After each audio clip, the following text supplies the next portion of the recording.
Les vivants et les dieux, symboles et religions, par Michel Cazenave.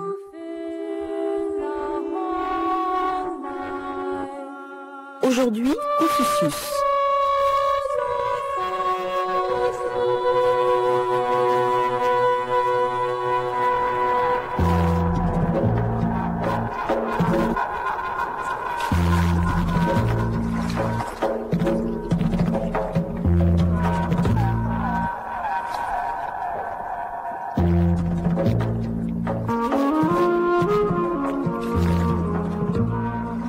Quiconque, à un moment de sa vie, a essayé de s'intéresser à la culture chinoise et donc a tenté de lire des textes chinois, bien évidemment dans des traductions, s'il n'a pas accès à la langue, comme c'est le cas pour la plupart d'entre nous, quiconque donc sait, comme cette pensée chinoise est extraordinairement éloignée de la nôtre et comme il est difficile d'arriver à la comprendre. Alors on voit très bien la manière dont nous avons imaginé quelque chose comme le taoïsme, sans aucun doute parce que dans l'héritage qui est le sien du chamanisme, il nous est peut-être plus accessible, mais je voudrais m'intéresser aujourd'hui à la tradition qui a en quelque sorte perduré sur l'ensemble de la culture chinoise depuis des siècles même avant Jésus-Christ, c'est-à-dire la tradition confucéenne, et en revenir d'abord à son fondateur, c'est-à-dire Confucius. Confucius, dont on ne sait pas très bien s'il a existé réellement ou non. Nous avons des raisons aujourd'hui de penser que raisonnablement il a dû exister, mais qui nous est présenté évidemment d'une manière tout à fait mythique à travers les rapports qui nous en sont parvenus, à travers les entretiens et d'autres œuvres ensuite qui vont le mettre en scène. Mais à la limite, là n'est pas le problème.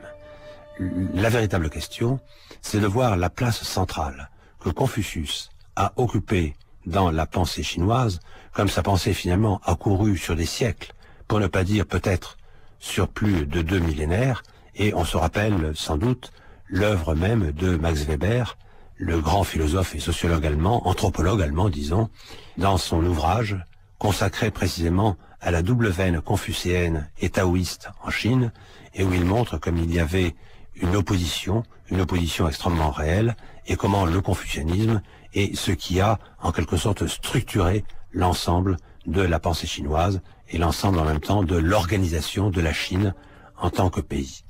Alors bien entendu, il ne s'agit pas de confondre le confucianisme avec Confucius, et c'est beaucoup plus à la source que nous voudrions remonter aujourd'hui avec Rémi Mathieu, qui est directeur d'études à l'école pratique des hautes études, qui avait déjà traduit le grand texte taoïste du Huinanzi dans la bibliothèque de la Pléiade, et qui aujourd'hui vient de faire paraître un petit ouvrage aux éditions Entrelacs sur Confucius, qui est une introduction à la personne, qui est une introduction à sa pensée, et qui essaie en quelque sorte de dégager quels sont les germes de la pensée confucéenne et d'en trouver véritablement l'authenticité pour nous permettre de la comprendre, si tant est que nous puissions effectivement incliner notre esprit à une façon de penser qui est tellement éloignée de la nôtre.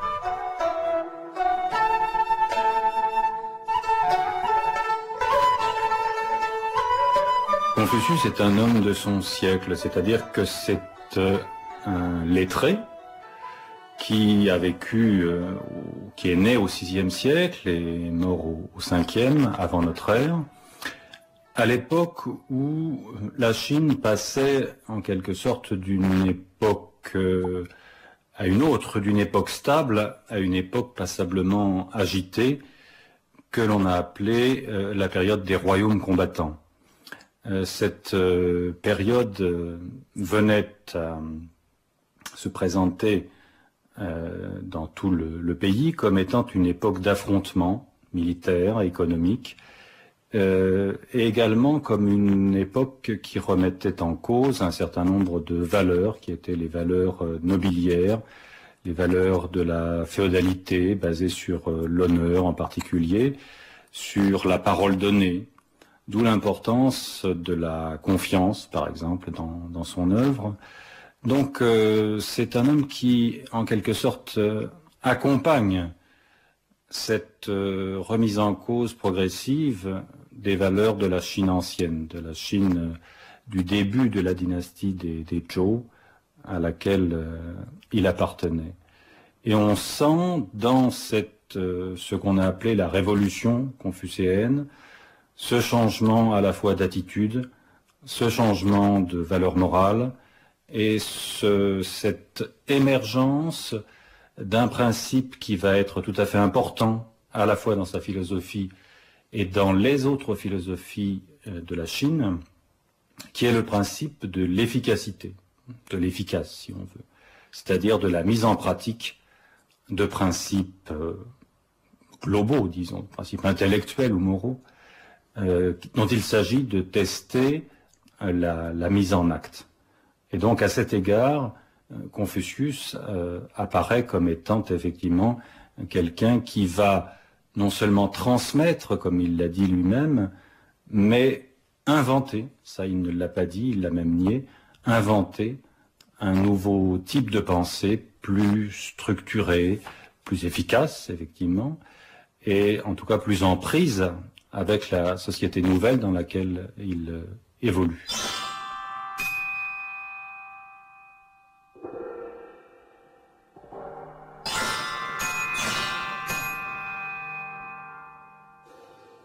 Par rapport à la Chine dans laquelle il vit, Rémi Mathieu, on sait que si on revient à l'œuvre de quelqu'un comme Lao Tse, finalement il y a beaucoup de considérations sur le gouvernement. Dans les entretiens entre Confucius et Chuang Tzu tels qu'ils nous sont rapportés, on va dire qu'on en parle. Dans la tradition taoïste, on va en parler beaucoup. Donc on a l'impression que cette réflexion sur qu'est-ce qu'un gouvernement, qu'est-ce qu'un bon gouvernement, en fin de compte, ou une bonne manière de gouverner les choses, occupe une place centrale dans la réflexion chinoise. Oui, on peut dire que toute la philosophie chinoise est une philosophie politique, au sens noble du terme.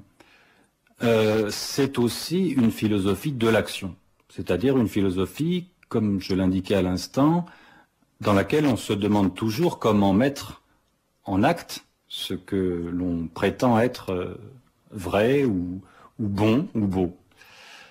Donc, aussi bien les grandes philosophies que sont le confucianisme, que le taoïsme, que le légisme, ce sont les trois grandes écoles de l'Antiquité, sans parler des nombreuses autres qui sont beaucoup moins connues, toutes se préoccupent de savoir effectivement comment conseiller le prince, comment faire en sorte que ces magnifiques préceptes que les uns et les autres proposent pour gouverner le monde vont pouvoir s'appliquer dans des situations concrètes, non seulement à l'ensemble du pays, mais à des époques très précises, dans des situations tout à fait particulières, et dans des États qui eux-mêmes sont tout à fait particuliers. C'est-à-dire que chaque État constituant la Chine d'alors, chaque principauté, avait sa culture, avait, on peut dire, sa langue, c'est un peu excessif, mais du moins ses particularités linguistiques, avait aussi ses particularités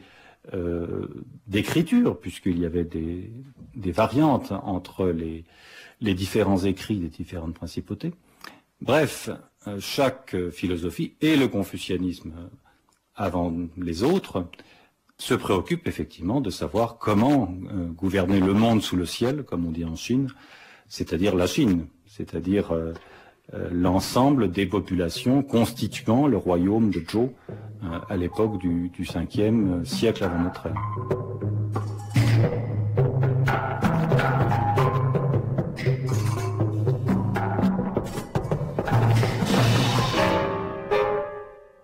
Rémi Mathieu, Confucius réfléchit,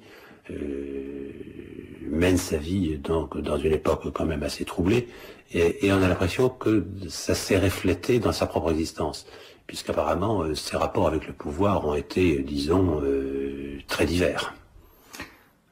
Et ils ont été extrêmement divers, puisqu'effectivement, la plupart du temps, il n'arrivait pas à rester plus que quelques mois, au mieux 2 ou 3 ans, dans un poste de conseiller du prince. Au bout de quelque temps, il s'apercevait que le prince ne suivait pas du tout ses avis, qu'il se désintéressait totalement de ses précieux conseils.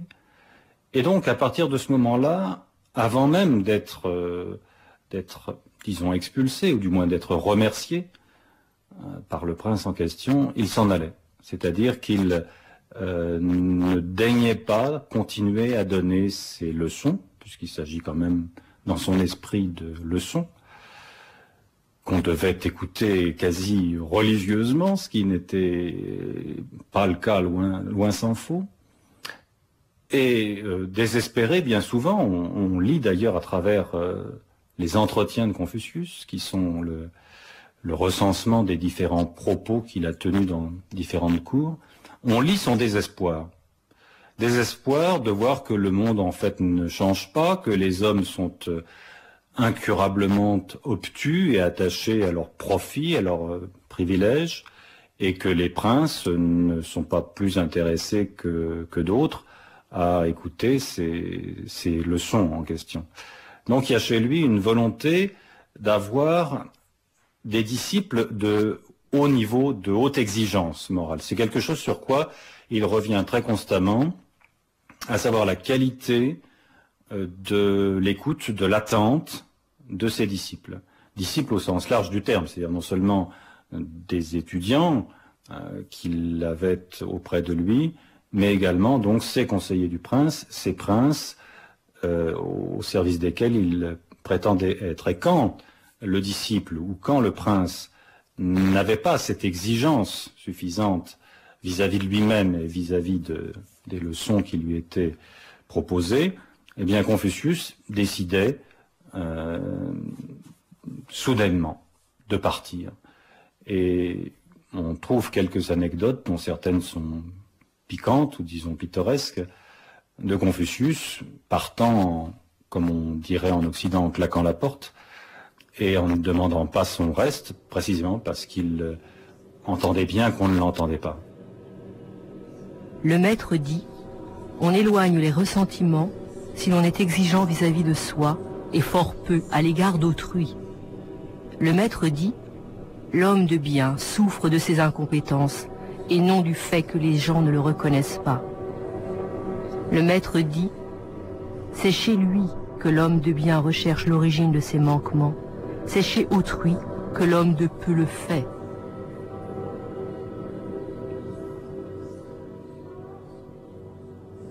Mais alors, l'enseignement de Confucius, avant de l'aborder en tant que tel, c'est surtout à travers les entretiens que nous les avons. C'est-à-dire, ce n'est pas de sa main à lui, c'est plus exactement son enseignement tel qu'il nous est rapporté.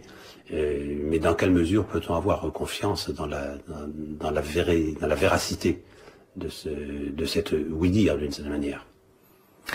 Nous n'avons pas le choix. Nous n'avons pas le choix. Un peu comme dans la connaissance de Socrate ne peut pas s'appuyer sur des écrits de ce philosophe, mais sur ce qu'on a dit qu'il avait dit. Pour Confucius, il en est de même. C'est-à-dire que nous avons des recensions de ses propos qui ont été commis par un certain nombre de ses disciples, effectivement, ou bien de son vivant, ou bien peu après sa mort, ou bien longtemps après sa mort, c'est-à-dire des on-dit d'on-dit. Et il y a d'ailleurs des contradictions. Quand on prend le texte des entretiens, il n'est pas difficile de trouver des passages contradictoires. Donc on voit bien que les disciples eux-mêmes n'ont pas entendu exactement la même chose, ou du moins ils n'ont pas voulu entendre la même chose.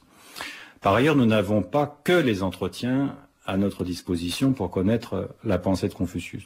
Nous avons tout un ensemble d'œuvres qui ou bien sont confucianistes ou bien ne le sont pas, en particulier les textes légistes ou taoïstes, qui pour critiquer Confucius rapportent de supposés propos de Confucius, mais ce sont bien souvent des occasions rêvées pour les auteurs de démolir la philosophie confucianiste. Et nous avons enfin une troisième catégorie d'œuvres qui sont pour nous tout à fait importantes, ce sont les œuvres historiques. Elles prétendent non pas à l'objectivité, ce qui n'était pas franchement l'idéologie des historiens de l'époque, mais du moins à une forme d'exhaustivité, c'est-à-dire que on essaye de rapporter l'ensemble de ce que l'on sait des faits, des gestes et surtout des paroles, puisque c'est cela qui est important, de Confucius. Donc en additionnant tous ces éléments très épars, on arrive tout de même à reconstituer le personnage, à la fois dans une certaine véracité historique et d'autre part, on arrive à recouper ces propos en mettant bout à bout, en comparant surtout les différentes versions des entretiens qu'il aurait eus avec ses disciples et avec les princes qu'on connaît par ailleurs.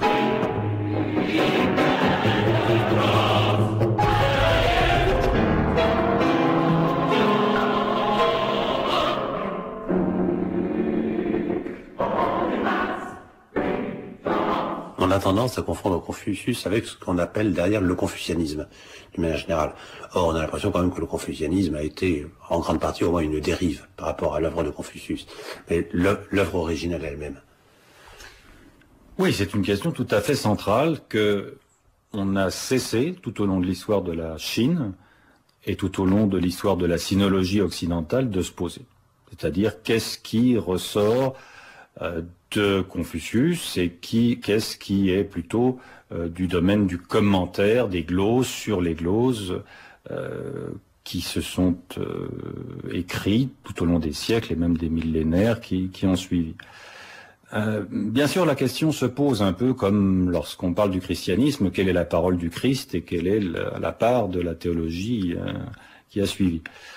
Ceci étant, il est assez difficile de faire le départ entre l'un et l'autre, puisque malgré tout, ce confucianisme se base sur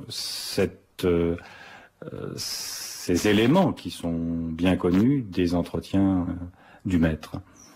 Donc ce sont des gloses sur les propos de Confucius, qui ont duré jusqu'à l'époque contemporaine. Je veux dire que Mao Zedong lui-même, au moment de la révolution culturelle, faisait allusion à l'œuvre de Confucius. Rappelons-nous qu'un des derniers moments de la vie politique de Mao Zedong, ça a été la critique de Confucius, ce qui peut nous paraître à nous totalement surréaliste, mais c'est dire l'importance, la prégnance de cette pensée tout au long de l'histoire chinoise. Donc il y a là à la fois une nécessité de distinguer Confucius du confucianisme et une grande difficulté parce que les Chinois eux-mêmes, dans l'histoire de la pensée philosophique en Chine, ne distinguent pas clairement l'un de l'autre. Alors il y a une nécessité bien évidemment à revenir à l'œuvre telle que nous la connaissons à travers donc ces entretiens et telle que nous pouvons en affiner la connaissance grâce à des découvertes archéologiques qui se sont faites, qui se font actuellement et qui portent sur des textes certes épars, mais qui viennent compléter en quelque sorte ce que nous savons de la pensée initiale du maître. Et donc il est toujours utile de savoir très exactement qu'est-ce qui était connu de Confucius au 5e ou au 4e siècle avant notre ère et qu'est-ce qui ne l'était pas ou pas encore. Mais même cette connaissance plus fine ne règle pas la question, parce que chaque découverte archéologique nouvelle repose d'autres questions, à savoir qu'est-ce que c'était que le confucianisme du temps de Confucius, puisque les textes eux-mêmes étaient non pas contradictoires, mais pas parfaitement alignables, si je puis dire. D'un site à l'autre, il y avait des différences d'interprétation, des différences d'écriture qui faisaient que un caractère étant lu différemment, le sens de la phrase est modifié. Le sens de la phrase étant modifié, le sens de la pensée de l'auteur en est évidemment changé. Donc on voit qu'il n'y a pas de solution miracle pour essayer de retrouver vraiment la pensée première du maître. Et si on essaie de retrouver, ne fût-ce qu'approximativement, je dirais, le cœur de la pensée confucéenne, on a quand même très vite l'impression qu'il y a quelque chose qui me semble extrêmement chinois, qui est, je dirais, l'attention extrême portée au réel. Et quand je dis au réel, je dirais à la réalité du réel. C'est-à-dire la manière de ne pas se faire d'illusions dessus, de ne pas le travestir, mais de voir comment réellement sont les choses et donc comment négocier avec ces choses ou comment s'inscrire dans le cours naturel des choses. Oui, votre observation rejoint un propos de tout à l'heure, à savoir que il y a toujours une volonté dans la pensée politique chinoise, enfin philosophique et politique, et mon lapsus est tout à fait révélateur, à savoir que l'un est l'autre. Toute pensée politique est nécessairement philosophique et toute pensée philosophique vise à son application politique. Donc dans toute école de pensée en Chine ancienne, en Chine classique, il y a cette volonté de mise à l'épreuve par rapport au réel. Ça, c'est un point tout à fait important. Et d'autres éléments rentrent en compte, qui sont des éléments, je dirais, d'ordre moral. C'est-à-dire que la philosophie de Confucius est essentiellement une philosophie morale.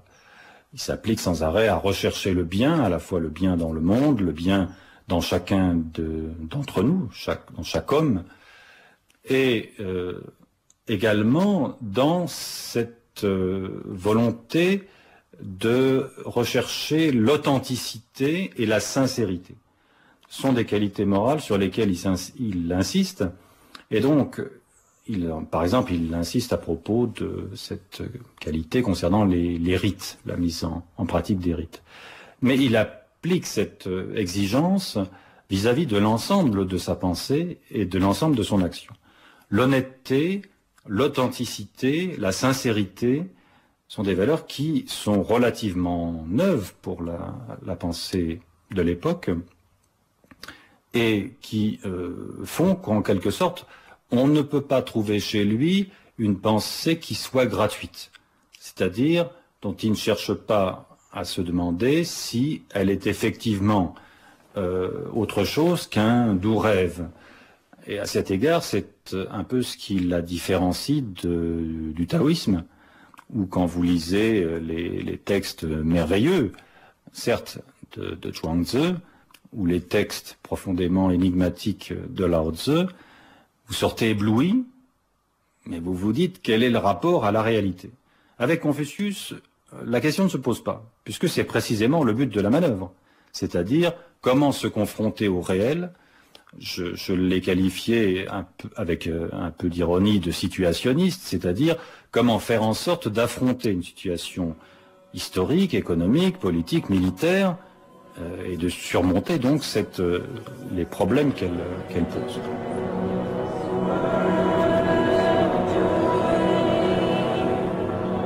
Les rites ont trois origines. Le ciel et la terre constituent l'origine de la vie. Les premiers ancêtres constituent l'origine de la race. Les princes et les maîtres constituent l'origine de l'ordre politique. Comment pourrait-il y avoir de la vie s'il n'y avait le ciel et la terre? Comment pourrait-il y avoir des descendants s'il n'y avait eu les premiers ancêtres?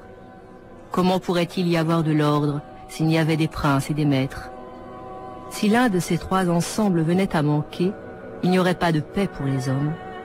C'est bien pourquoi les rites servent en haut le ciel et en bas la terre, honorent les premiers ancêtres et glorifient les princes et les maîtres. Telles sont les trois origines des rites.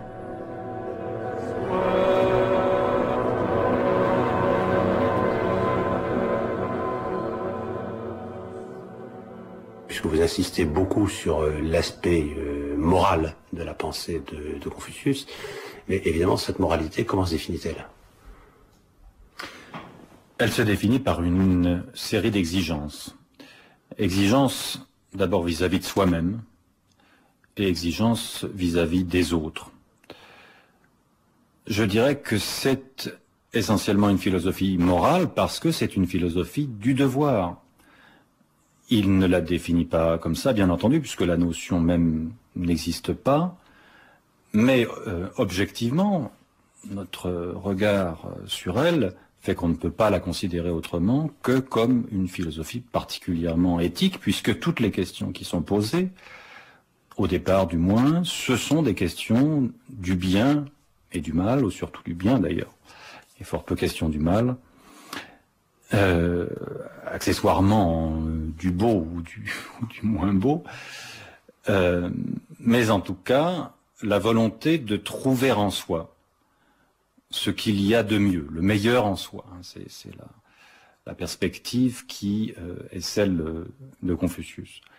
Et d'autre part, la volonté également de faire en sorte que les autres, tous les autres, l'ensemble de l'humanité, arrivent à dégager ce bien, et même plus que ce bien, ce meilleur donc, que chacun de nous a en soi.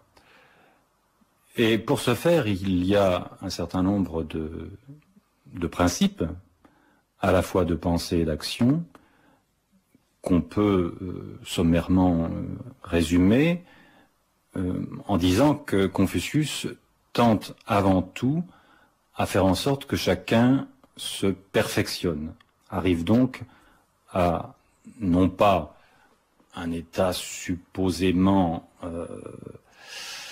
supérieur à l'ensemble du genre humain pour rejoindre je ne sais quelle étape divine, évidemment, ce qui n'existe pas dans la pensée chinoise, mais à s'améliorer chaque jour un peu plus. Il parle, et ses disciples aussi, de s'examiner 3 fois par jour pour savoir ce que l'on peut faire de mieux au plan moral.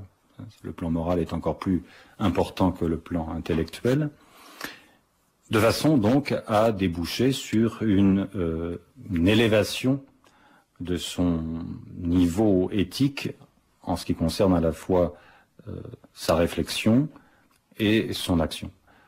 Donc il y a cette double exigence dans une question qui n'a cessé de se poser, à la fois pour Confucius et pour ses disciples.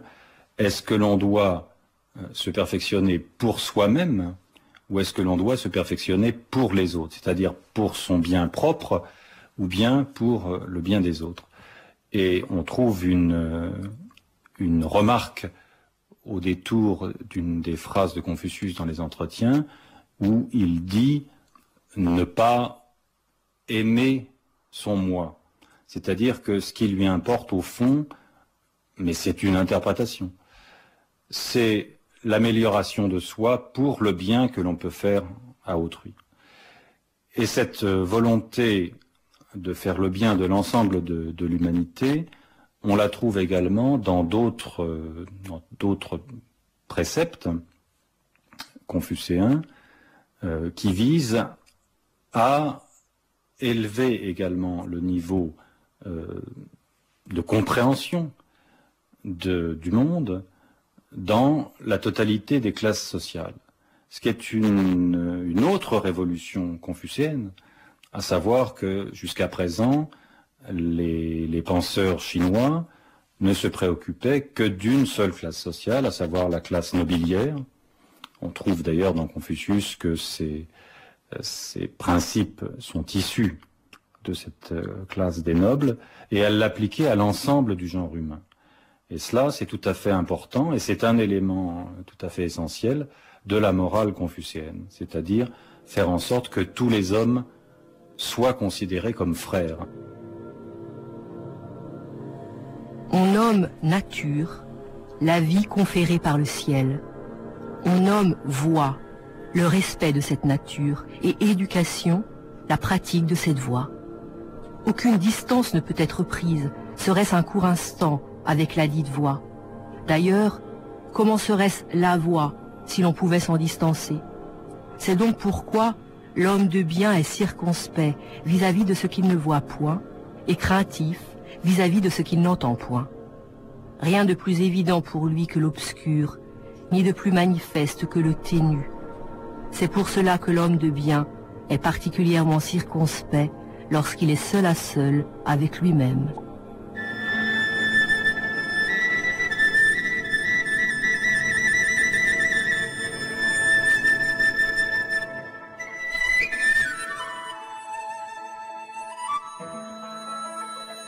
Dans cette morale confucéenne, comme vous la brossez à très rapide, Rémi Mathieu, il me semble qu'il y a quelque chose qui frappe, c'est que effectivement il y a la dimension des autres, il y a comment trouver le meilleur en soi-même, comment remplir, je dirais, dignement les devoirs de sa charge, etc., etc., etc. Mais on a l'impression qu'on est tout le temps dans ce que j'appellerais le règne de l'immanence. C'est-à-dire que d'une certaine manière, il n'y a pas de transcendance du bien. C'est parfaitement exact. La pensée chinoise et même la civilisation chinoise n'est pas une société de la transcendance. Pour une bonne et simple raison, c'est qu'il n'y a pas de Dieu unique qui impose par sa supériorité absolue, par cette transcendance qui domine l'ensemble du genre humain, une règle absolue dans tous les domaines, celui de la morale ou celui des comportements. Chacun doit donc trouver en lui-même, donc on en revient à ce que vous indiquiez de l'immanence, chacun doit donc trouver en lui-même, d'une part sa perfection propre, d'autre part ses exigences morales propres, même si bien entendu il doit les inscrire dans le cadre de la société telle qu'elle existe, une société extrêmement hiérarchisée, bien entendu. Cela ne fait pas l'ombre d'un doute, et non seulement cela ne fait pas l'ombre d'un doute, mais cela est une exigence de la philosophie de Confucius et de ses disciples. Il y a donc une recherche permanente chez lui de trouver en soi-même les solutions aux questions qu'il se pose, aux problèmes qu'éventuellement il rencontre. C'est-à-dire que dans la philosophie chinoise en général et dans le confucianisme en particulier, la question est toujours de savoir quelle est ma part de responsabilité, quelle est la façon dont je peux intervenir dans ma relation à autrui pour que les choses évoluent, pour que les problèmes soient surmontés, et non pas quelle solution pourrais-je trouver d'un Dieu supérieur et transcendant, ou d'un écrit sacré, notion qui n'existe pas en Chine, qui pourrait m'apporter une solution toute faite, si je puis dire, de façon à régler mes problèmes de conscience, mes problèmes de comportement, mes problèmes de place dans la société, et ainsi de suite. Donc on a toujours une solution, une question d'une part, une solution éventuellement d'autre part, qui est de l'ordre de l'immanence. Dans ce perfectionnement, je dirais presque incessant de soi-même, d'une certaine manière, Rémi Mathieu, est-ce que cela ne suppose pas que finalement l'homme soit soumis ou reçoive une éducation qu'il s'éduque lui-même, mais que le concept d'éducation soit quasiment central à cette pensée? Alors c'est tout à fait important dans la pensée confucianiste, effectivement, la notion d'éducation, c'est-à-dire qu'elle va au-delà de l'instruction ou de l'apprentissage, de l'étude, quoique l'étude constitue une part tout à fait centrale dans l'éducation telle que Confucius la conçoit. Mais cette part de l'éducation est tout à fait importante depuis l'époque de Confucius jusqu'à notre temps. Et il n'est que de voir l'histoire de l'attitude des Chinois vis-à-vis des études en général et de l'éducation à la fois de soi-même, par soi-même, de soi-même par un maître. La notion de l'élève par rapport au maître est une notion tout à fait centrale dans la civilisation chinoise. La notion de rapport d'un enfant par rapport à ses parents. Elle est unique pratiquement dans l'humanité. Et ce qui est unique également, c'est la vision que les Chinois ont des études, c'est-à-dire de l'apprentissage livresque qui fait que vous élevez votre niveau de conscience, vous élevez votre niveau intellectuel, vous élevez votre exigence morale vis-à-vis de vous-même et vis-à-vis des autres.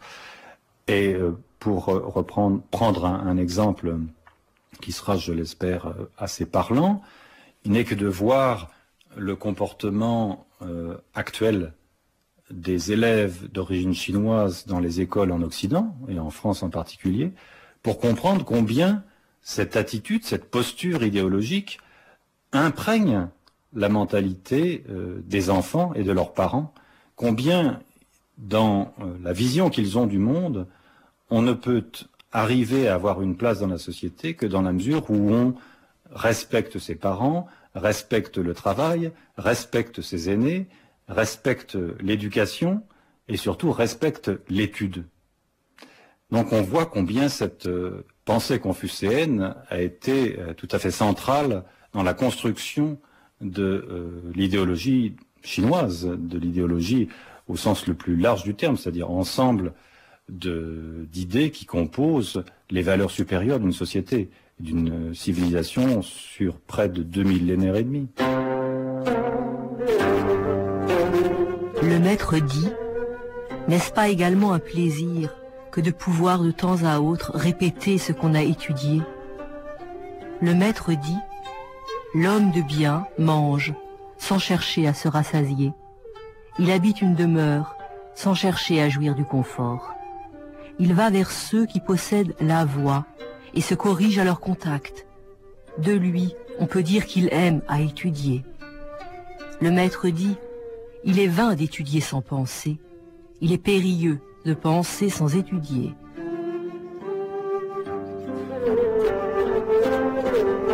Est-ce que d'une manière générale, dans la pensée de Confucius, il n'y a pas cette idée que l'on doit occuper sa juste place?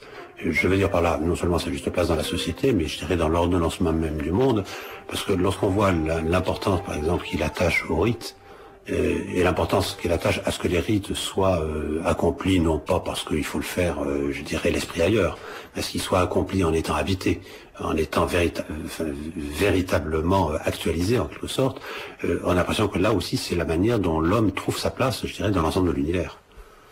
Oui, alors on a dit un peu vite, d'une façon un peu excessive, ou du moins caricaturale, que Confucius était réactionnaire. Mais Confucius ne fait qu'entériner une situation qu'il était impensable de remettre fondamentalement en cause. C'est-à-dire qu'il observe qu'il est dans une situation où les classes sociales sont très nettement marquées.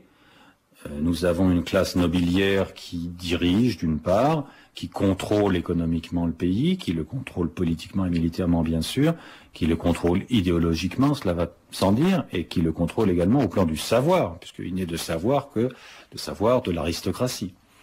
Et puis une vaste, très vaste population, peut-être à l'époque 90 ou 95% de la population chinoise était rurale, et cela a duré quand même pendant des siècles, voire des millénaires. Donc Confucius prend cela comme une donnée. Et il se dit, et avec lui bien d'autres penseurs des autres écoles philosophiques, cela ne peut marcher, la société ne peut fonctionner que si chacun reste à sa place. C'est-à-dire si un paysan se met à vouloir devenir le roi, ou le roi un paysan, bien sûr tout va s'effondrer. Donc il est impensable de remettre cela en cause. On a ensuite affaire à des sociétés plus complexes. C'est-à-dire que plus les siècles vont passer, plus le confucianisme va s'affiner dans sa compréhension du monde et des rapports sociaux, plus on aura une multiplicité des classes sociales. La société se complexifie, l'analyse également se complexifie, mais on reste toujours au même principe de base. C'est-à-dire que les choses ne doivent pas bouger en termes de hiérarchie. Et donc Confucius demande à ce que chacun se comporte selon son statut. À cet égard, d'ailleurs, il y a une formule qui est assez célèbre de sa part, qui est rectifier ou corriger les dénominations. C'est-à-dire qu'il observe que, en son temps, les positions sociales occupées par les uns et les autres ne correspondent pas tout à fait à la façon dont qu'on a de les nommer, de les désigner. Et donc il demande à ce que les choses reviennent dans une situation beaucoup plus logique, où la position sociale de chacun, sa place dans la hiérarchie, soit respectée d'une part, et d'autre part qu'elle corresponde à une façon de nommer les gens dans cette fonction ou dans cette situation. Et cette exigence-là va bien au-delà, puisqu'il attend la même chose à l'intérieur même de la famille. Une formule assez célèbre, selon laquelle le père doit se comporter en père, le fils en fils, l'épouse en épouse, le frère en frère, et ainsi de suite. Donc on voit bien qu'il considère que les choses sont, sur ce plan-là du moins, immuables, et que la seule chose qui peut être modifiée, c'est à la fois la compréhension du monde, c'est la posture morale, on revient à ce qu'on examinait tout à l'heure, et éventuellement les conditions économiques un peu différentes, c'est-à-dire améliorer la situation des uns et des autres, en particulier des basses classes. Mais toujours est-il que pour lui, les choses sont, au plan économico-social, difficiles à remettre en cause. Donc on a là une vision relativement figée du monde de son temps.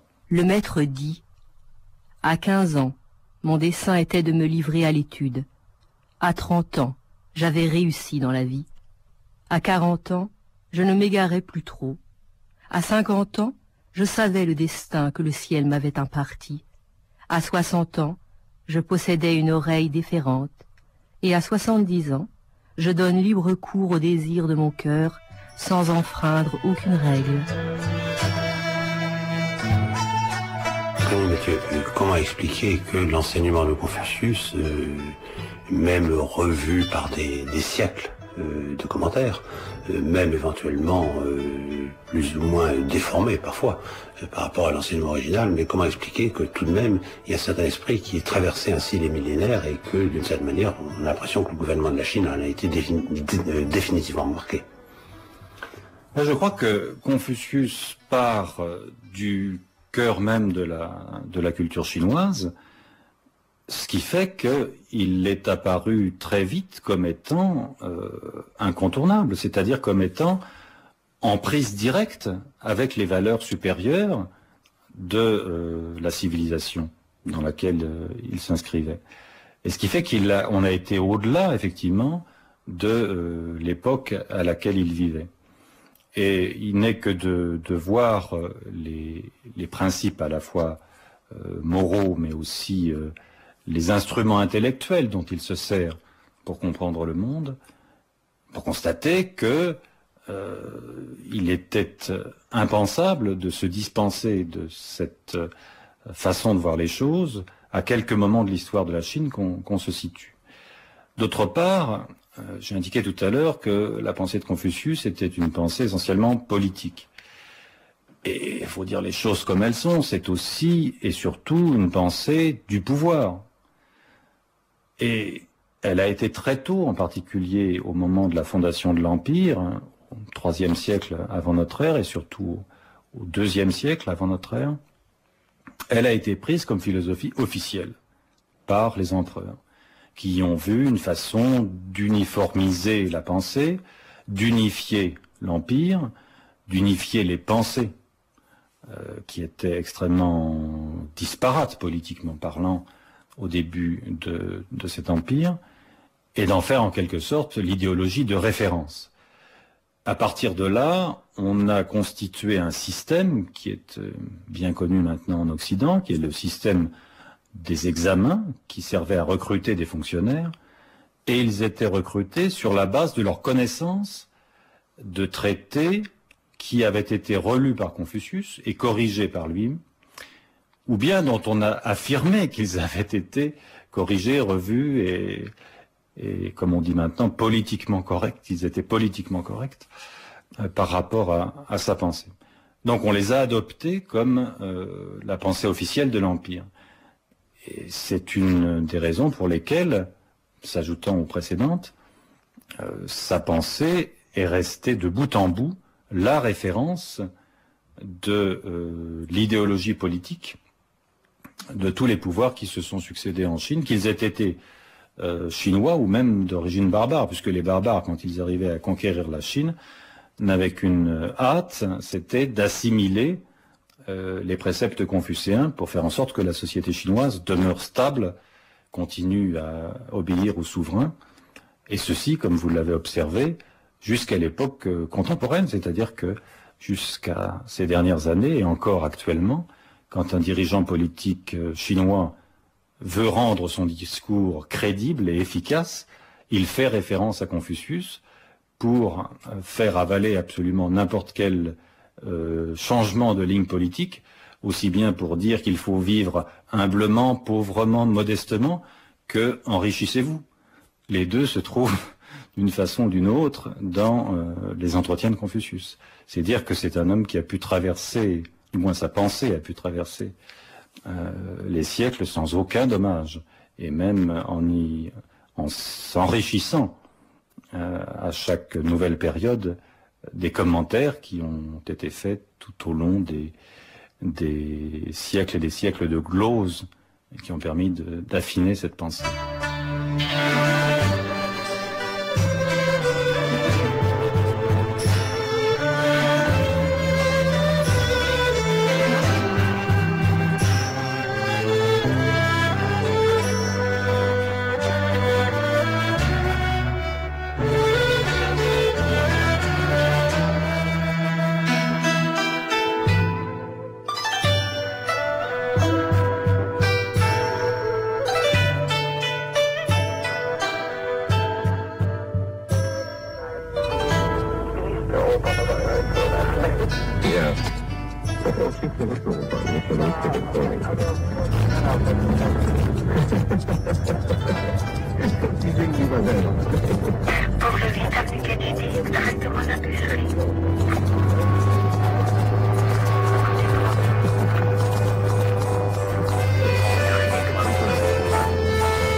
Livre. Dans une veine extraordinairement différente de la pensée de Confucius, car d'une certaine façon, nous sommes presque aux antipodes de ce qu'on pourrait appeler le réalisme chinois, je voudrais attirer l'attention sur la publication par les éditions Hatzelem du grand poème de Samuel Taylor Coleridge, La ballade du vieux marin. Coleridge, on sait qu'il est à l'origine, si l'on peut dire, du symbolisme européen et en même temps à l'origine de tout le romantisme anglais avec l'autre grand poète que fut Wordsworth. Mais Coleridge très vite a affirmé son originalité et à travers cette ballade du vieux marin, c'est effectivement quelque chose de l'ordre du pouvoir visionnaire du poète qui nous est décrit dans la mesure où toute son œuvre s'appuie sur la distinction claire, distincte, extrêmement rigoureuse en même temps, qu'il a toujours fait entre la fausse imagination, ce que en anglais on appelle fancy, éventuellement parfois fantasy, et l'imagination vraie qu'il reprend évidemment à toute la philosophie néoplatonicienne. Et à travers cette imagination vraie qui crée son propre monde, on a cette ballade du vieux marin qui d'une certaine manière nous décrit un voyage au pôle, le pôle en tant qu'axis mundi, axe du monde évidemment, dont on peut se demander d'ailleurs à certains moments, et dont on sait qu'une certaine psychiatrie du 19e siècle s'est demandé si c'était de l'ordre du délire ou de la vision, mais qui, plus tard, va inspirer, on le sait, un autre grand poète halluciné d'une certaine manière en Amérique, qui est Edgar Poe, dans son roman Le voyage d'Arthur Gordon Pym. L'eau seule autour de nous. Les planches du pont se desséchaient. L'eau seule autour de nous. Nulle eau à nos bouches assoiffées. Les flots commencèrent à pourrir. Par le Christ, qu'arrivait-il donc? Des choses gluantes aux pattes rampantes, grouillaient sur la mer engluée. Et puis, dans un univers radicalement différent, et où pourtant on pourrait éventuellement trouver des relations extrêmement subtiles si on se donnait la peine de fouiller, je voudrais attirer l'attention sur la traduction d'abord, puis l'édition, par Jacques Pimpano, chez Philippe Piquier, de poèmes Chan. Les poèmes Chan, ou plus exactement la discipline Chan, à laquelle renvoient ces poèmes et dans laquelle ils s'inscrivent, on sait très bien que c'est une spécification du bouddhisme, et du bouddhisme lorsqu'il est arrivé en Chine, lorsqu'il est entré en contact avec le taoïsme, et où d'une certaine manière, le Chan, en tant que discipline particulière, a été effectivement le résultat de l'influence taoïste sur le bouddhisme traditionnel tel que nous le connaissions. Et on sait aussi bien que le Chan, lorsqu'il va émigrer au Japon, va devenir ce qu'aujourd'hui nous appelons le bouddhisme zen. Et ce que l'on trouve à travers ces poèmes qui nous sont ainsi traduits, et auxquels généralement nous n'avons pas accès, c'est d'une part l'attention à ce qu'il y a de plus quotidien, l'attention à ce qu'il est convenu d'appeler le réel, c'est-à-dire à la manière dont dans le réel on peut trouver l'absolu, dont on peut trouver l'éternité dans l'instant, ce qui explique pourquoi ces poèmes sont généralement des poèmes extrêmement courts, et comment, d'une certaine façon, se produit l'éveil subi à sa propre nature de bouddhéité, sa propre nature de vacuité, dans l'ordre de quelque chose que l'on pourrait appeler une fulguration. Les vagues se perdaient dans le ciel de l'automne. Une lampe flottait au milieu des courants. Dès lors, j'ai aperçu une faible lumière et j'ai suivi les vagues sans vouloir de repos. Et puis, d'une certaine façon, pour prolonger cette découverte des poèmes Chan, je voudrais attirer l'attention sur l'ouvrage assez court de Nina Coltart, Psychanalyse et bouddhisme, aux éditions Payot. Dans la mesure où, d'une part, il y a un certain nombre de ressemblances, puisque à la fois la psychanalyse et le bouddhisme, évidemment, s'intéressent à la souffrance de l'être humain, ils en recherchent les causes, ils essaient d'en dérouler la chaîne des effets, et d'une certaine façon, ils cherchent à comprendre quelle est la tessiture de cette souffrance, c'est-à-dire ce qui nous arrive. Et on sait de ce point de vue-là que souvent le bouddhisme a été considéré comme une psychologie extrêmement fine, une psychologie extrêmement subtile, qui essaie de descendre dans les soubassements même de l'esprit. Et Nina Coltart, qui était membre de la Société britannique de psychanalyse, qui a été la directrice de la London Clinic of Psychoanalysis, et qui était en même temps une pratiquante bouddhiste, essaie de voir à la fois ce qui est la ressemblance entre la psychanalyse et le bouddhisme, et en même temps ce qui, à beaucoup d'égards, est leur différence radicale. Mais à travers cette différence, elle essaie de montrer, précisément à travers sa double expérience, qu'il n'y a pas d'opposition, ou que l'on ne doit pas penser une opposition, mais qu'on peut les rendre complémentaires, et qu'il y a effectivement une réponse, ou plus exactement un supplément, qui peut être apporté par la pratique bouddhique à la clinique psychanalytique en tant que telle, étant bien entendu que les deux disciplines, et le bouddhisme et la psychanalyse, sont de l'ordre à la fois du vécu et de l'exercice. Et de ce point de vue-là, évidemment, il faut se rappeler que Nina Coltart était une pratiquante du Theravada, c'est-à-dire en même temps de ce qu'on appelle le petit véhicule, qui se veut le témoin du bouddhisme le plus ancien, c'est-à-dire d'une certaine façon le plus radical, celui qui peut consonner le mieux avec la psychanalyse, et on peut se demander si Nina Coltart, à certains moments, est si éloignée de l'autre grand psychanalyste anglais que fut Bion, dont on sait aussi quel était l'intérêt pour le bouddhisme. Dans la psychanalyse, il est fait attention au lapsus, au rêve, à ce que disent les mots comme malgré nous, aux associations d'idées, à des souvenirs apparemment insignifiants. Dans la méditation bouddhique, le pratiquant fait attention à ce qui est sans contenu, à la qualité de son esprit, ainsi qu'à la manière dont il s'agite sans raison, oubliant l'intangible qui constitue l'énigme même de son existence. Enfin, je voudrais signaler la publication aux éditions de l'Université de Bruxelles d'un volume collectif dirigé par Alain Dierkens et par Benoît Beyer-de-Ric sur le thème de la mystique, la passion de l'un, de l'Antiquité à nos jours, où on voit effectivement se dessiner toute une trajectoire à partir du néoplatonisme jusqu'à la mystique chrétienne et éventuellement jusqu'à ses retombées ou à ses nouveaux visages dans notre société d'aujourd'hui. Alors on pourrait se demander effectivement s'il n'y a pas là une étrangeté par rapport à ce que nous venons de voir.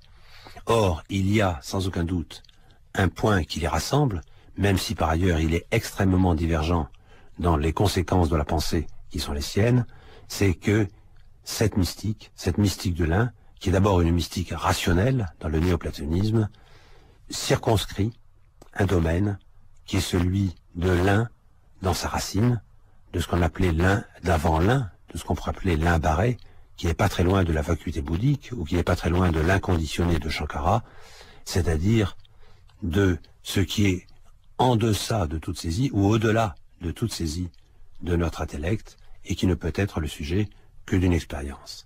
Et de ce point de vue-là, on voit très bien comment cela nous invite à un travail de comparaison et de comparaison réglée entre ce qui étaient les démarches à la fois affective et intellective de l'Occident et tout un certain nombre de démarches, sinon identiques, mais à certains égards similaires, dans le continent oriental. Pour accéder à l'universel et retourner vers lui, l'âme individuelle doit se tourner vers l'intérieur et chercher à y percevoir sa propre beauté. Enlève tout ce qui est superflu, dit Plotin, retourne tout ce qui est tordu et travaille à être resplendissant en purifiant tout ce qui est obscur. Les livres aujourd'hui. La ballade du vieux marin de Samuel Taylor Coleridge aux éditions Absolem. Poème Chan dans une traduction de Jacques Pimpano aux éditions Philippe Piquier. Psychanalyse et bouddhisme de Nina Coltart aux éditions Payot. La mystique, la passion de l'un de l'Antiquité à nos jours, un collectif dirigé par Alain Dierkens et Benoît Beyer de Rilke aux éditions l'Université de Bruxelles. C'était Les Vivants et les Dieux, une émission proposée par Michel Cazenave, avec aujourd'hui la participation de Rémi Mathieu. Texte lu par Anne Dupuis, mixage Antoine Lehambre, réalisation Isabelle Huel.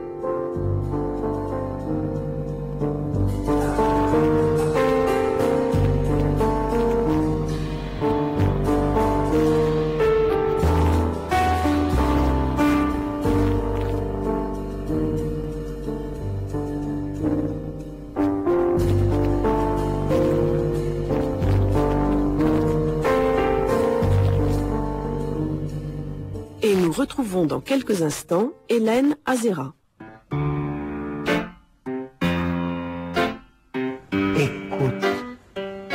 Écoute ce vide qui arrive, nouveau, l'aventure nouvelle.